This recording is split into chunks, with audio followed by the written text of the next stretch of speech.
누구나 코가 뻥 뚫리는 해방감을 느낄 수 있도록요. 임상적인 치료 방법들을 돌출하기 위해서 통계학적인 연구를 진행하고 있고요. 코는 우리 몸에 상당히 중요한 역할을 하고 있습니다.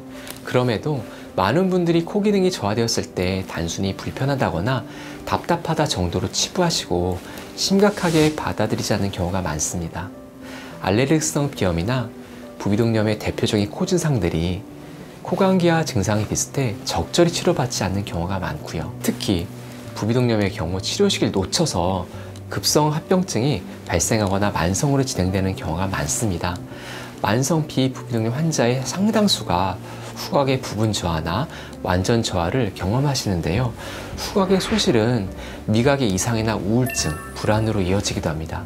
이러한 경우 재발과 악화가 빈번하고 수술도 훨씬 힘듭니다.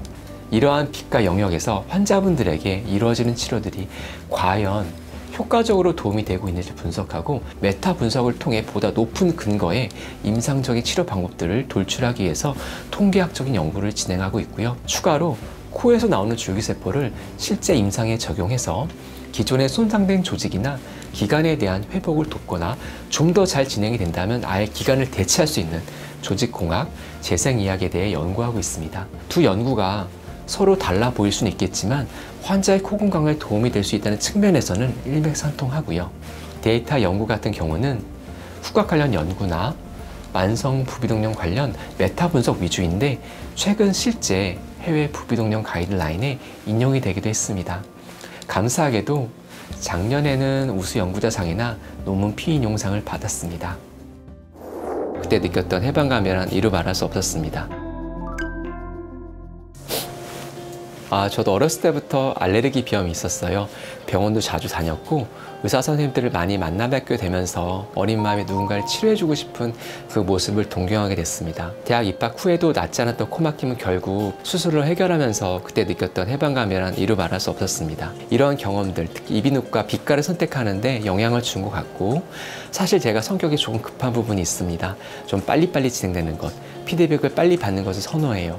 이비인후과에서 경험한 치료에 의한 빠른 증상 호전에 대한 부분들이 제 성향과도 잘 맞았던 것 같습니다. 기억에 남는 연구 하나 있었는데 토끼의 코의 결손을 만들고 이를 재건해서 증상 호전을 유도하는 목적의 연구였습니다.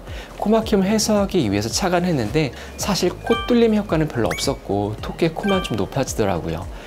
제 주관적으로는 코가 예쁜 토끼가 되었는데 그때 연구 방향을 코막힘 해소가 아니라 코 성형에 사용되는 보형물로 피벗을 해보자고 결정하게 됐습니다.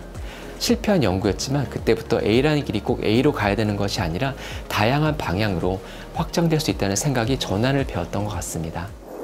대학병원에서 새로운 방향을 제시해줘야 된다고 생각합니다. 대학의 역할이 있고 대학에는 의사들이 할 수 있는 역할이 있어요. 의과대학에서 교수를 있다는 것은 단순히 전문병원의 전문의처럼 진료에만 집중하는 것이 아니라 교육자로서, 연구자로서의 역할에도 충실해야 된다고 생각합니다. 그렇지 않으면 일반 병원과 경쟁하는 구도가 되어버립니다. 진단 툴도 많이 좋아지고 AI가 발달하면서 보고 듣고 진단하는 관점에서의 의사들이 많이 줄어들지 않을까 하는 생각이 요새 많이 들고 있는데요. 진단이라는 역할은 많이 줄어들고 실제 의사들이 손이 필요하다는 것만 남도록 변화할 때 대학병원에서 새로운 방향을 제시해줘야 된다고 생각합니다. 그것을 위해서 끊임없이 연구가 병행되어야 된다고 동료 의사들과 항상 서로 독려하고 있습니다. 저도 이런 취지로 계속 연구를 할 거고요. 지금 하고 있는 줄기세포 연구에 대해서 좀 더 깊이 진행을 해서 최종적으로는 노화와 생체 기능 저하를 막고 삶의 질을 개선하는 데 기여하는 것이 목표일 것 같네요.